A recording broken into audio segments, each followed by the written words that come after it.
Bonjour lecteurs de notre chaîne YouTube et aux membres du forum de rcmac.com. Alors aujourd'hui, je vais vous présenter la Mustang GT4 de chez Tamiya sur châssis TT02. Alors la référence, à chaque fois Tamiya, vous avez une référence, c'est 58 664. Alors c'est une version 30e anniversaire. Donc je pense que c'est, mon anglais n'est pas terrible, mais je pense que c'est, il y a les étiquettes sur le côté, on va le voir quand on va découvrir la boîte, pour fêter le 30e anniversaire apparemment de Tamiya USA, donc le distributeur. Mais la marque Tamiya est beaucoup plus ancienne que ça, avec Kyosho, ça doit être les deux plus anciennes marques, toutes les deux doivent dater des années 60, c'est vraiment les grandes marques qui ont fait l'histoire de la RC, Tamiya et Kyosho. Alors là, c'est sur châssis TT02. Alors je rappelle, TT02, on a déjà présenté plusieurs. Je vous ai fait le montage notamment de la Lancia version rallye. Alors c'est des voitures à cardan, donc il y a deux différentiels. Et châssis plastique type baignoire. Alors c'est des voitures à la base de loisirs qu'on peut modifier, qu'on peut améliorer. Et l'avantage, c'est que pour les débutants, c'est des voitures qui sont relativement faciles à monter. Et moi, je trouve quand même que quand on débute, c'est quand même pas mal de monter la voiture soi-même, quoi. C'est quand même un plus. Après, pour l'entretien, au moins on la connaît, quoi. Donc, cette carrosserie, pour moi, c'est un futur collector. Il y a certaines voitures, des fois, qui sortent. Par exemple, je vous avais présenté la R5 Turbo 2. Bon, allez, elle a été produite que 3 mois, 4 mois. Hop, elle a disparu, elle n'est plus produite. Et là, c'est un collector, hein. Un jour, vous allez voir que les Turbo 2 de chez Tamiya, c'était châssis M05 ou M06, ça va être très très recherché par les collectionneurs. Et là, je pense que la Mustang, ça sera un peu pareil, parce que les carrosseries comme ça, ils n'en produisent pas tant que ça chez Tamiya, surtout les voitures américaines. Ils ont beaucoup de voitures, des Nissan, des Toyota. Et je pense déjà elle est disponible en faible quantité. Donc je pense que ça, pour les collectionneurs, ça sera plutôt pas mal. Alors ce que je vais faire dans cette vidéo, on va ouvrir ensemble la boîte. Et ce qu'on va faire, alors ça sera commun, là j'ai pas mal de voitures TT01, TT02 à vous présenter. Alors je remercie encore Cyril de Modix 34 qui est vraiment spécialiste dans la marque Tamiya, qui rentre de plus en plus de pièces, de plus en plus de modèles. Il essaie de stocker les options parce qu'il est vrai qu'il y a des fois des ruptures chez le distributeur. Alors lui, il essaie de stocker, de stocker. Et donc, grâce à lui, je vais pouvoir vous en présenter plusieurs, toutes les nouveautés. Dès qu'il reçoit une nouveauté, il me l'amène. Donc ça, c'est vraiment très bien. Donc je peux vous en faire profiter. Et surtout, ce qui est bien, c'est qu'on va pouvoir faire des comparatifs entre, comme on a déjà monté les TT01, TT02, on va pouvoir comparer les deux versions et aussi essayer de vous donner des conseils. Comme on a les voitures montées, on a les voitures montées avec option et sans option. Donc à chaque fois que je vais vous présenter, que ce soit un châssis TT01 ou TT02, il y aura ensuite une partie de la vidéo qui sera consacrée, qui sera commune, qui sera consacrée plus aux débutants, parce que je pense beaucoup de ces voitures, ça s'adresse aux débutants, où on va essayer de donner quelques conseils, notamment au niveau tout ce qui est petites options utiles ou pas, voilà, ce qui est utile, ce qui n'est pas utile, ce qu'il faut penser à acheter d'entrée avec la voiture. L'équipement, là, il faut faire TT01 et TT02, c'est comme beaucoup de voitures de ce type-là, beaucoup chez Tamiya. Il y a un peu tout et n'importe quoi qui est proposé au niveau équipement radio, batterie, tout ça. Je vais essayer de vous donner quelques conseils pour éviter quelques déceptions. Allez, on va déjà découvrir la boîte. On va détailler un peu plus la boîte, donc la Ford Mustang GT4. Donc je vous disais, les voitures américaines, ils en font pas beaucoup, contrairement à Kyosho. Si vous regardez les Kyosho, il y a souvent des voitures américaines, toute leur gamme électro qui correspond à la gamme TT01 ou TT02. La plupart d'ailleurs, c'est des voitures américaines. Donc ça, chez Tamiya, c'est un peu quand même spécifique. Alors on voit, il y a le petit logo, c'est Tamiya America 30e anniversaire. Donc si c'était en 89, il est un peu passé l'anniversaire, mais bon. Et on peut voir, comme d'habitude, sur les modèles export, c'est pour ça que c'est un autocollant qui est rajouté. D'origine, il y a bien le moteur et le contrôleur. Alors sur les côtés de la boîte, on découvre d'autres infos. Comme d'habitude, hein, chez Tamiya, il y a un petit historique de la voiture, donc voilà, des explications en anglais et je pense en japonais sur la Ford GT4. Voilà, et on a à chaque fois la voiture qui est représentée sans carrosserie. Alors là, c'est pas spécialement la GT4, hein, c'est les châssis TT02 en général. Alors vous voyez l'implantation, hein, il y a un différentiel avant, différentiel à l'arrière, un grand cardan central, le moteur, le côté gauche qui est occupé entièrement par la batterie, et à l'avant, on a le boîtier récepteur et le cerveau de direction. Il y a une vue du moyeu de roue hein, qui intègre un disque de frein. Alors ça, éventuellement, on pourra le peindre, hein, on pourra faire des décorations. Alors normalement, si je me rappelle bien, il y a deux types de moyeu de roue. Hein. Ça veut dire pour être avec des carrosseries type 190 de large ou 200 de large. Voilà, donc il y a ici l'ajout, là, c'est la vue pour le 30e anniversaire, hein, donc de Kyosho, oh l'erreur, Tamiya America, je l'ai peut-être dit avant d'ailleurs.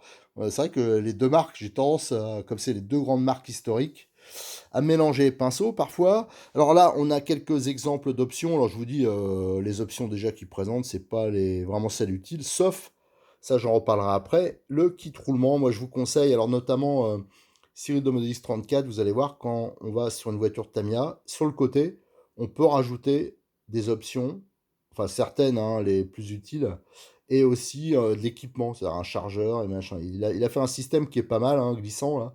Moi, je vous conseille toujours les Tamiya de prendre directement avec le kit roulement, mais on en reparlera après. Et là, on a l'équipement nécessaire, hein, ça faudra une radio, une batterie, son chargeur, un cerveau de direction. Par contre, le contrôleur, il est déjà inclus dans la boîte. Alors ça, on va en reparler après, parce que ça, c'est vraiment un point important. Allez, ce qu'on va faire maintenant, on va ouvrir la boîte.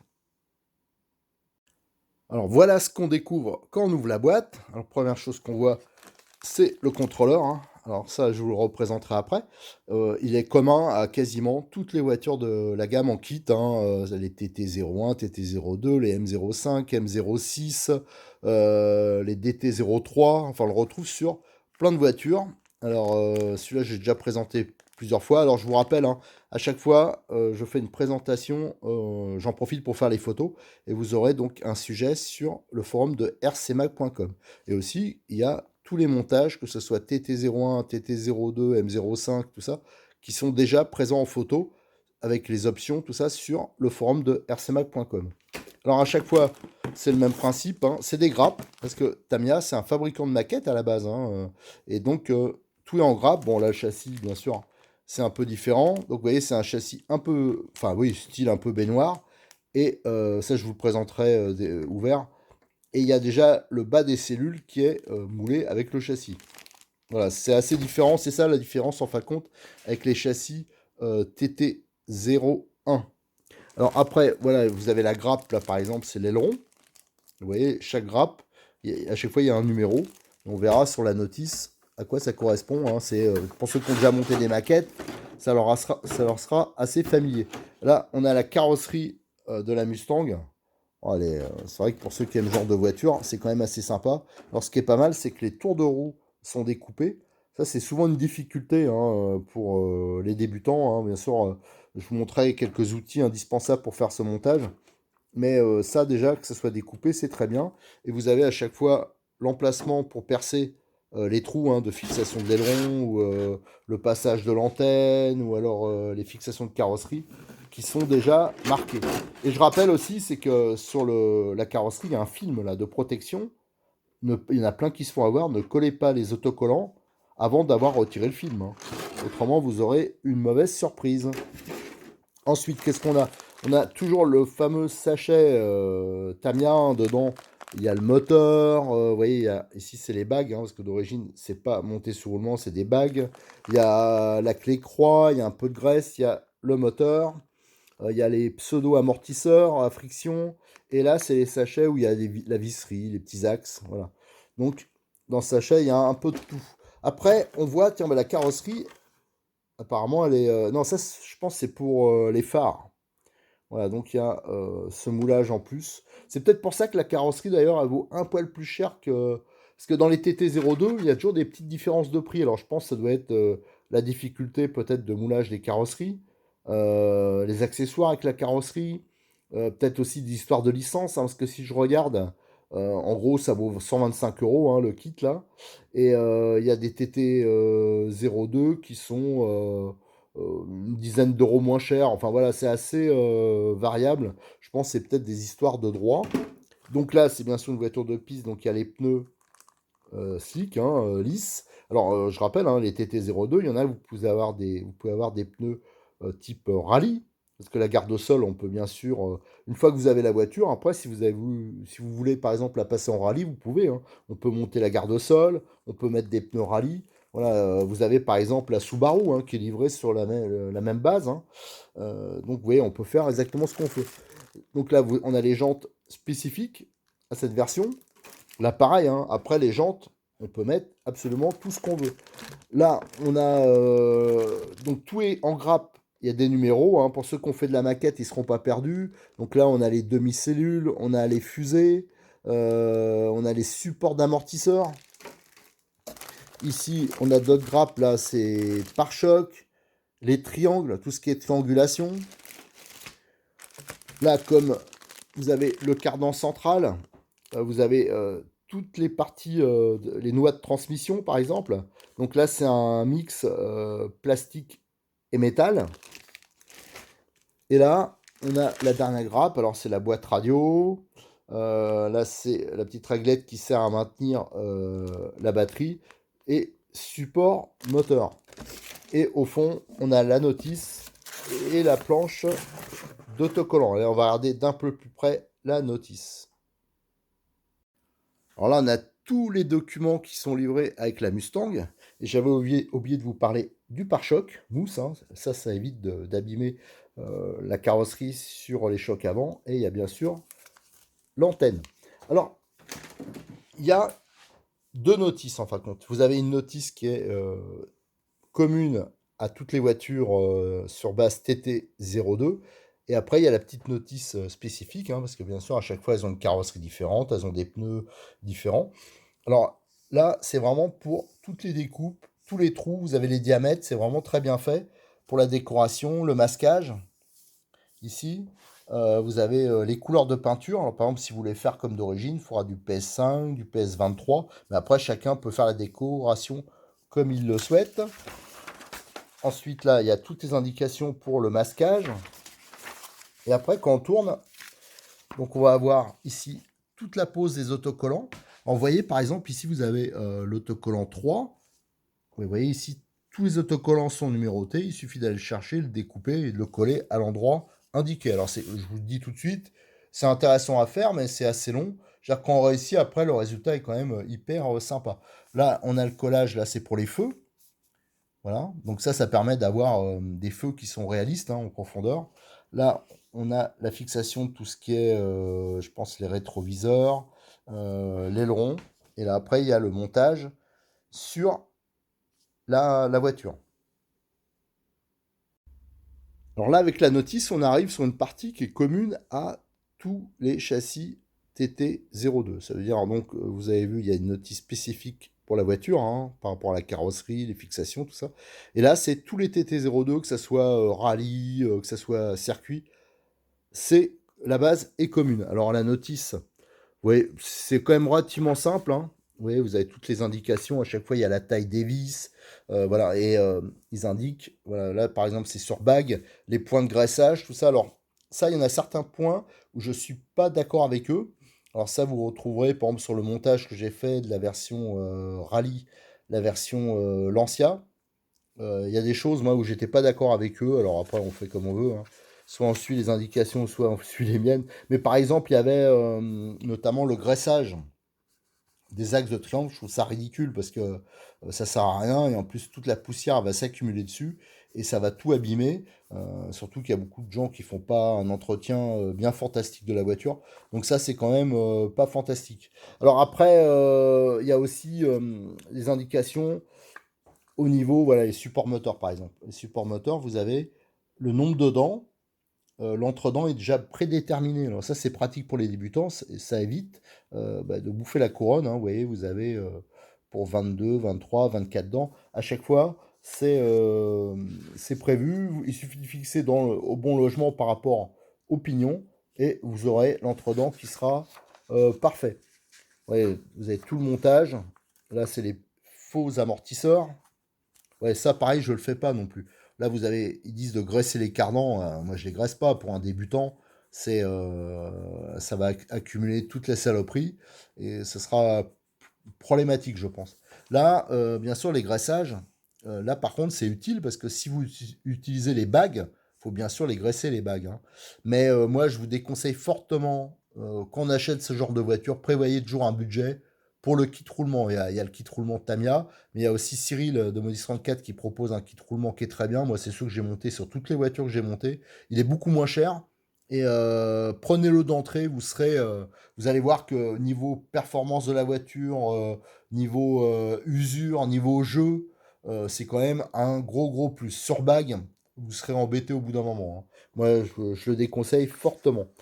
Voilà, donc vous avez toute l'installation là qui est voilà le collage des pneus parce que à part certains pneus rallye, il faut tous les coller. Il faut aussi coller la mousse quand c'est moussé. Là, j'en ai pas vu de mousse. Mais voilà, donc il y a pas mal de petites choses à faire, hein. C'est quand même du boulot, mais c'est vrai que c'est super intéressant.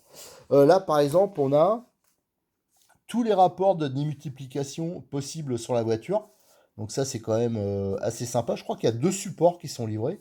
Donc ça permet d'avoir toute la gamme. Oui, on peut vraiment faire, ça c'est selon l'utilisation et aussi le moteur qu'on peut monter, hein, parce que bien sûr après, on peut faire des améliorations à ce niveau-là. Là, quelques conseils de pilotage. Et à la fin, ce qui est pas mal, c'est qu'on a toutes les grappes qui sont représentées. Alors sur la notice, on vous dit par exemple, il faut prendre la vis du sachet A, machin. Donc vous avez voilà, grappe A. Alors, si je devais vous conseiller de prendre une ou deux pièces d'avance, moi je vous conseillerais de prendre par exemple la grappe A. Voilà, ça c'est des grappes, c'est pas bien cher parce qu'elle est fusée dessus. Ça c'est des trucs qui éventuellement on peut peut-être casser. Bon, c'est quand même des voitures qui sont très solides. Donc la grappe A, c'est pas mal d'en avoir une d'avance. Voilà, là vous avez tout le contenu. Sachet A, le B, le C, on voit qu'il y a une clé croix qui est fournie. Il y a une clé aussi, il y a de la graisse qui est fournie. Donc, vous voyez, c'est quand même assez complet. Allez, maintenant, je vais vous montrer les options et aussi une version TT02 qui est déjà montée et optionnée. Alors, j'ai pris 2 voitures, hein, de chez Tamiya, donc le TT01 et TT02, pour un peu les comparer, vous dire, parce qu'il y a beaucoup de carrosseries maintenant qui sortent, soit sur TT01, TT02. Alors vous expliquer pourquoi ils choisissent tel ou tel châssis, c'est compliqué, mais je voulais vous montrer au moins, hein, les différences. Alors ici, au premier plan, vous avez donc un châssis TT01, ici en version camion, hein, ça se reconnaît aux pneus et aux jantes, mais par contre, tout le reste, c'est à chaque fois identique, quel que soit le modèle. Donc ce qui va changer éventuellement, donc c'est les roues et les jantes, bien sûr, les supports carrosserie, les pare-chocs qui peuvent être différents. Ici, c'est celui d'un camion. Mais à chaque fois, la base sera identique. Et là, ici, vous avez donc un TT02, un châssis TT02. Ici, en version rallye. Alors là, c'est pareil, on peut l'avoir en version circuit, en version mixte, en version rallye. Alors donc, ce qui change par rapport aux versions circuit, c'est bien sûr les jantes, enfin, bien que c'est les mêmes, mais les pneus, bien sûr. La garde au sol qui est différente, mais ça, c'est réglable. Et vous voyez, là, si on compare, vous voyez, dans la gamme Tamiya, il y a plusieurs sortes de pare-chocs, hein. Ça dépend de la carrosserie qu'on utilise. Ensuite, on voit que les 2 voitures, hein, c'est la même architecture, hein. C'est donc un long cardan central, là on le voit bien, avec le moteur qui est toujours placé à l'arrière, hein. La couronne, elle est placée contre la cellule arrière. Et à l'intérieur, ici, on a des diffs à pignon avec des coupes coniques. Alors, la différence entre les deux, c'est-à-dire le TT01, qui est ici, de conception, il est un peu plus ancien. Alors ça, on le verra au niveau des batteries. Là, on voit que le moteur, il est du côté gauche, alors que sur le TT02, il est de côté droit. Et on peut voir là, les batteries, elles sont situées sur le côté droit, alors que là, c'est situé sur le côté gauche. Alors, ça va être surtout, on va bien le voir, hein, au niveau sous le châssis. Vous avez ici des trous, là. Ça, c'était parce qu'avant, les batteries de type NiMH, il n'y avait pas de lipo quand ça a été conçu, ce châssis-là, et elles étaient placées dans ce sens-là. Et ça, c'était en fin de compte pour les descendre le plus bas, parce que ça, c'est des voitures qui étaient utilisées en course. Il y avait notamment aussi, il y avait la Tamiya Cup. Il y a toujours des courses réservées à ce type de châssis qui sont organisées, mais c'est plus vraiment Tamiya, je crois, qui l'organise. Maintenant, c'est des clubs. Et maintenant, les accus, ils sont plus disposés pareil. C'est pour ça qu'il y a les trous. Tandis que sur cette version TT02 qui a été conçu donc à une époque où il y avait déjà les lipos, là c'est plein. Voilà. Alors autrement, la fixation c'est identique hein, sur les deux châssis. Hein. Vous voyez, vous avez une barrette avec un clips, donc le démontage est assez rapide. Euh, Au niveau les triangles, voilà, ils sont fixes, hein, ça veut dire que ce n'est pas réglable. Sur les deux versions, c'est pareil. Alors, il y a possibilité, il y a des options, il y a possibilité de faire quelque chose à ce niveau-là. Mais bon, les réglages d'origine sont corrects, mais si on veut, on peut rendre tout ça réglable. Au niveau des moteurs, hein, la fixation sur les deux, c'est la même. Là, je vous le montrais sur les notices. C'est des trous qui sont voilà, prédéterminés avec une taille adaptée à la taille du pignon. Donc ça, il n'y a pas de risque de se planter. Et les deux, en option, il y a les supports moteurs qui existent. Ça, je vous montrerai après. Et ça, c'est une chose qui est plutôt pas mal. Alors celui-là, il est strictement de boîte parce que Cyril de Modis 34, il propose, pour ceux qui le veulent, des voitures déjà montées. Alors il y a un petit délai. Il y en a, voilà. Ça par contre, il fait pas les carrosseries. Mais alors la plupart des voitures, c'est moi qui les monte. Alors vous voyez, on monte ça dans la règle de l'art avec les petits colliers. Enfin, on essaie de faire ça bien. Parce que c'est vrai qu'il y a des débutants, des fois, ils ont peur de faire mal. Ou alors ils n'ont pas la colle, ils n'ont pas la bonne graisse. Voilà, donc il y a un service éventuellement, on peut demander à faire monter la voiture. Alors ça, c'est une voiture qui est montée d'avion, c'est un camion, mais ça peut se transformer dans une autre voiture très facilement. Alors voilà, là, vous avez donc le contrôleur qui est d'origine, hein, qui est livré sur toutes les voitures Tamiya. Vous voyez la disposition, hein, c'est assez quand même relativement simple. D'origine, c'est des amortisseurs à friction. Hein. Celle-là, elle est strictement d'origine, elle est juste avec l'option roulement. Alors moi, comme je répète souvent, mais l'option roulement, elle me paraît indispensable sur cette type de voiture. Alors celle-là, je vais la mettre un peu de côté. On va s'intéresser à cette version. Alors ça, c'est valable que ça soit une TT01 ou une TT02. Hein. C'est à peu près le. Voilà, les options, c'est pas les mêmes, c'est pas une référence, bien sûr, mais l'équipement utile, c'est à chaque fois à peu près le même. Alors, moi, je mettrais dans l'ordre, bien sûr, les roulements. Après, je mettrais les options amortisseurs hydrauliques. Parce que c'est des options, quand vous prenez les options plastiques, on verra après, mais qui sont pas trop chères. Et ça offre vraiment un plus au niveau tenue de route. Là, sur celle-ci, j'ai monté aussi la direction alu. Alors celle-là, je crois pas que c'est la Tamiya, c'est celle proposée par Modis 34 qui est moins chère. Voilà, elle est aussi montée entièrement en vis inoxydable. Voilà, et 6 pans. Alors ça, c'est quand même beaucoup mieux, je trouve. Ça, c'est ma voiture perso. Voilà, d'origine, c'est des vis comme ça. Ouais, vous en avez qui sont couleur inox, d'autres qui sont noirs, et c'est du cruciforme. Et moi, j'avoue que je suis pas hyper fan de ça. On a l'option cardan central, alu et les noix. Bon, à mon avis, c'est pas d'une grande utilité. C'était surtout pour faire joli. Et autrement, celle-ci, j'ai mis un palonnier alu. Voilà, on a pas mal cherché pour trouver celui qui allait impeccable. Ce modèle-là, il va nickel. Ça, pareil, c'est un peu pour la fiabilité aussi. Et c'est parce que normalement, il y a un sauve-cerveau intégré là-dessus. Si je me rappelle bien sur ce modèle. Et moi, personnellement, je trouve pas ça. Je trouve que ça fait des jeux parasites. Alors c'est sûr qu'il n'y a plus de sauve-cerveau, mais j'ai mis un cerveau à pignon métal, donc je pense pas que ça devrait. Il y a quand même la protection de la carrosserie. Voilà, donc je prends un petit risque, mais je préfère que ce soit monté comme ça. Et là, au niveau implantation, celle-là, c'est un peu différent. J'ai enlevé le petit carter qui protège le moteur. Vous voyez, vous avez le petit radiateur alu. Pareil, ça c'est un radiateur qui est pas cher de Modis 34, hein, c'est pas un de chez Tamiya. Et j'avais mis une implantation radio qui est différente. Vous voyez, j'ai mis un cerveau, ça c'est un S9. Ça c'est un très bon cerveau qui a l'avantage d'être court. Donc ça permet de gagner de la place. Et en gagnant de la place, j'ai pu tout mettre à plat. Vous voyez, vous avez le récepteur, il est à plat. Et ainsi que le contrôleur. Voilà, j'ai mis un contrôleur différent parce que ça j'avais en rab. Mais normalement c'est au-dessus. Donc ça remonte les masses. Et pour la tenue de route, bon c'est pas top. Je trouvais plus propre de faire comme ça. Voilà, là, vous avez un exemple de voiture optionnée au minimum, hein. J'ai pas mis, hein. Il existe énormément d'options. S'il y en a qui veulent se faire plaisir, ils peuvent se lâcher. Il y a beaucoup de choses qu'on peut faire. Allez, maintenant, on va regarder les options. J'ai sorti quelques options, hein, que j'ai pris chez Cyril de Modis 34. Alors, il n'y a pas tout, hein, parce qu'il y en existe vraiment beaucoup. Alors là, il y a déjà une petite erreur. Voilà, cela, c'est pas TT02, c'est ceci. Allez, on va commencer justement par ça. C'est le kit amortisseur. Donc voilà, à noter qu'il n'est pas toujours dispo. Alors, faut sauter dessus quand il est dispo, celui-là. C'est le kit. Il y a 4 amortisseurs. Alors, l'huile, on l'utilise pas, hein, on mettra de l'huile silicone.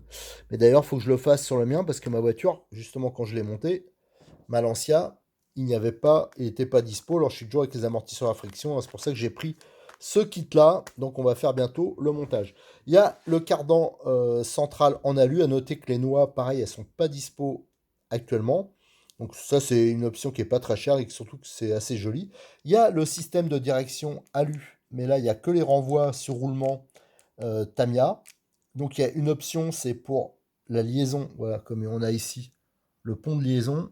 Ça, c'est une pièce pareil que j'ai pas. Mais par contre, là, en GPM, hein, ça vient de chez Cyril aussi. Là, il y a un kit qui est moins cher et qui a la liaison. Donc ça, là, c'est pour ça que je l'ai monté. Elle est quand même plus intéressante. Tiens, j'en profite pour monter le support moteur alu option, des cardans option. Ils servent vraiment pas à grand chose. Cela, le support moteur, c'est quand même mieux parce que ça permet de mieux refroidir le moteur. Là, bien sûr, il y a les kits roulement. Là, il y en a plusieurs. Ça, c'est indispensable, hein, j'insiste là-dessus. Là, il y a, moi, je l'ai pas monté cette option. Bon, c'est joli, mais c'est couronne haute vitesse. Alors, je sais pas exactement ce qu'il y a de plus. On voit, c'est monté sur un moyeu alu. Il y a bien sûr toute une gamme de ressorts options.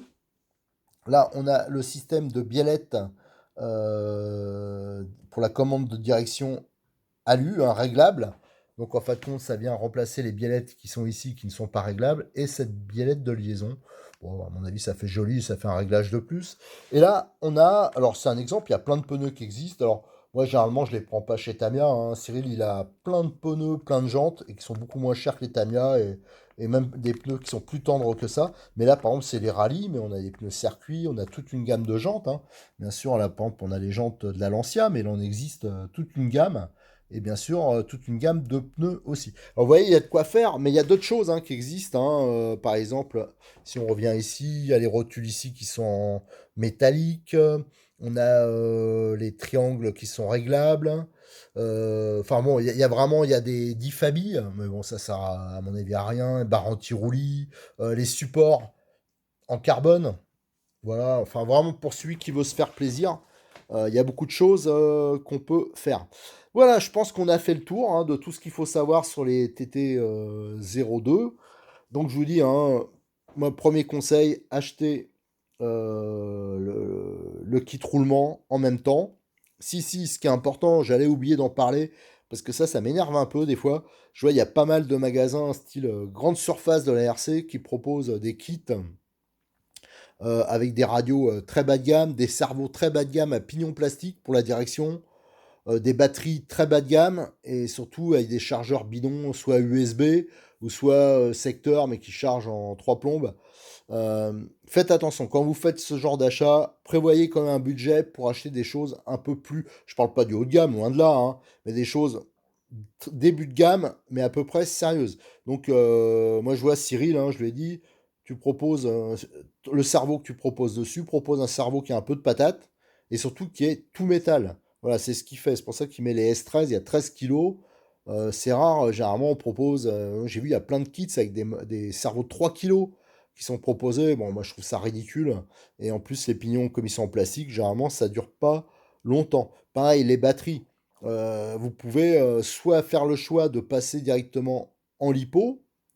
À mon avis, c'est quand même pas mal, quelque chose de pas mal, hein, même si au niveau de la prise du contrôleur, elle ne sera pas adaptée, hein, parce qu'ils ont mis des prises Tamiya. Donc il faudra changer la prise ou mettre un adaptateur. Bon, c'est pas génial, mais moi je vous conseille quand même de prendre des batteries, même si vous restez en NIMH, correctes. Prenez pas la 1800 de base.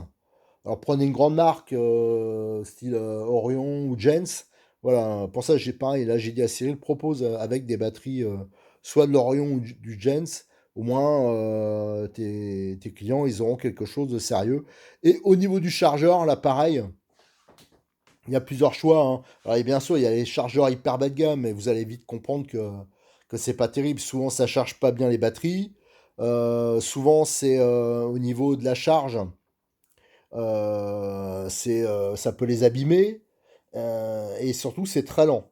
Alors, tiens, voilà, je voulais pas le faire à la base, mais je vais faire un petit additif spécial débutant à cette vidéo pour vous dire, pour essayer de vous montrer quelques batteries, quelques chargeurs, voilà, pour vous dire les différences de prix et essayer de vous conseiller quand même à ce niveau-là.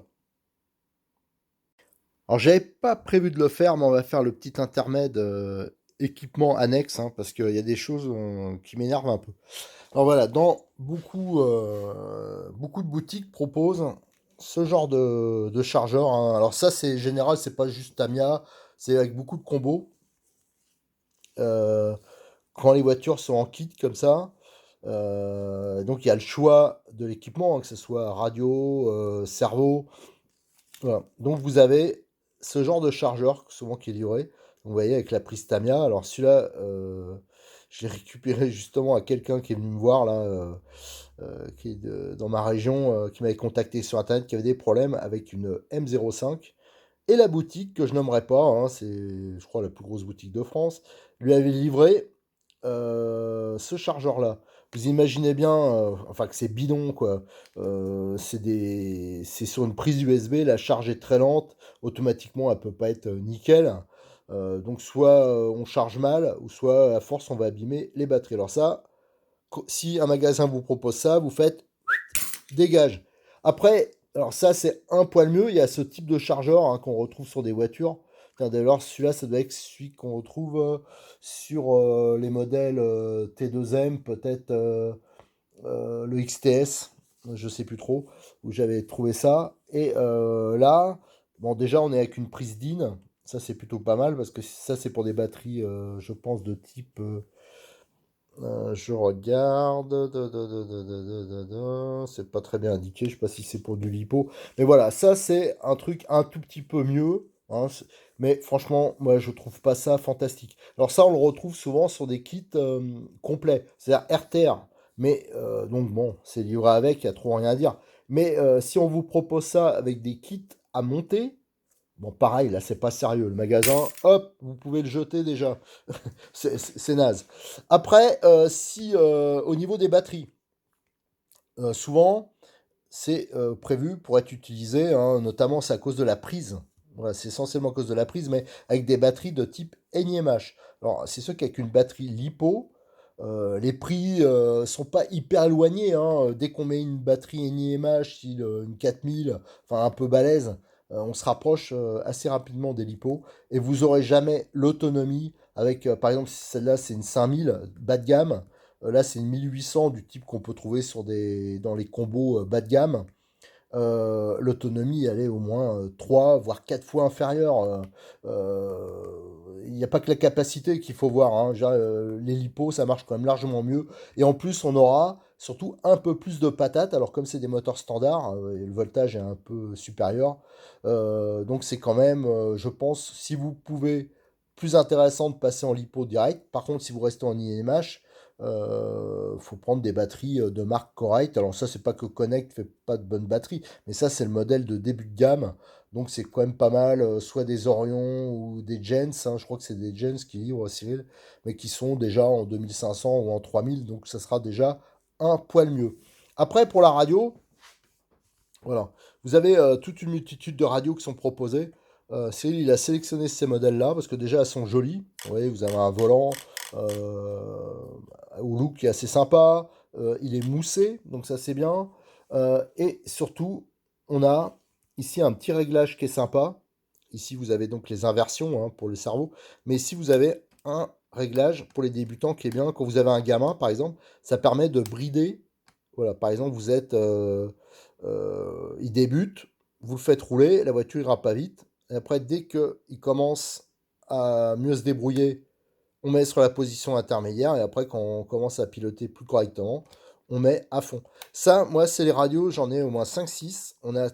Toutes ces radios, je les ai utilisées sur nos voitures d'écolage qui nous servent quand la pandémie sera terminée, mais on le faisait avant. Quand on fait des démonstrations, qu'on fait essayer des débutants, moi je la bride à fond. Et donc ça, c'est quand même intéressant. En plus, il y a le réglage du débattement de la direction. Enfin, elle a une très très bonne prise en main. Voilà, ça c'est la radio que Cyril livre habituellement sur la plupart de ses voitures RTR.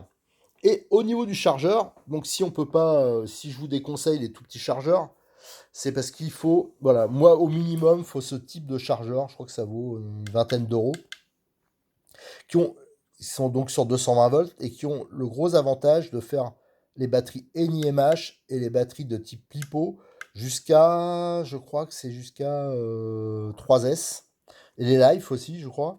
Et donc pour les batteries de type LiPo, on branche directement ici, hein, voilà pour la charge. Et pour les batteries de type NiMH, il y a ce petit cordon qui est livré et qui a l'avantage d'avoir les deux types de prises qu'on trouve sur les voitures de début. Donc la prise DIN et la prise Tamiya. Donc ça, au moins, c'est quand même largement mieux que le chargeur mural ou le chargeur USB. Et si on veut, voilà, de la RC, si on se lance et on espère en faire longtemps, si on espère après évoluer dans les RC, faire d'autres catégories, voilà, le chargeur, c'est quelque chose qu'on peut garder des années. Moi, je vous conseille ce chargeur-là. Pour moi, c'est le meilleur rapport qualité-prix. Ça vaut, je crois, 50 euros. C'est le Multisan. Et lui, le gros avantage qu'il va avoir, déjà, il vous chargera vos batteries beaucoup plus rapidement que les autres, ceux que j'ai présentés jusqu'à présent. Encore celui-là, ça charge relativement rapidement, mais celui-là, vous comptez au moins 3 fois plus rapide. Et surtout, là, ça permet d'équilibrer parfaitement vos batteries. Ça charge tout type de batterie. Vous avez un écran ici, hein. Ça, c'est vraiment un chargeur que même on peut utiliser en compétition. Voilà, donc ça, c'est du très bon chargeur et qui offre un bon rapport qualité-prix. Alors, des fois, voilà, faut calculer si on peut mettre 30 euros de plus. Moi, je vous conseille plutôt le Multisan. C'est vraiment un gros plus. Et là, c'est des prises de ce type, hein. C'est XT60. Et là, on peut mettre toutes les. Voilà, il y en a qui sont livrés d'origine, mais après en option, on peut mettre toutes sortes de cordons pour charger tout et n'importe quoi, hein. Donc ça, c'est des très bons chargeurs et ça charge vraiment tous les types de batteries qu'on peut trouver. Voilà, je voulais faire voilà, ce petit aparté sur l'équipement parce que moi, sur les voitures, pour moi, c'est 50%. L'équipement, ça compte pour 50% pour votre réussite, hein, pour éviter les déceptions. Là, j'ai pas mis les cerveaux parce que j'avais pas justement. J'ai essayé de trouver un cerveau à pignon plastique. Mais voilà, faites attention. Moi, je vous conseille de mettre par exemple le S13 hein, de Cyril. Voilà, on le met à toutes les sauces. Moi, j'en ai jamais vu griller ces cerveaux. Pourtant, les débutants, souvent, ils font des bêtises avec ça. Mais c'est vraiment des cerveaux qui sont pas chers. Ça vaut 12 euros, je crois, le S13. Et surtout, c'est quand même largement mieux que des cerveaux à pignon plastique qui, en plus, des fois, sont vendus plus cher que ça. Voilà, je vous remercie. À très bientôt sur notre chaîne YouTube pour d'autres présentations. J'ai pas mal de Tamiya encore à vous présenter.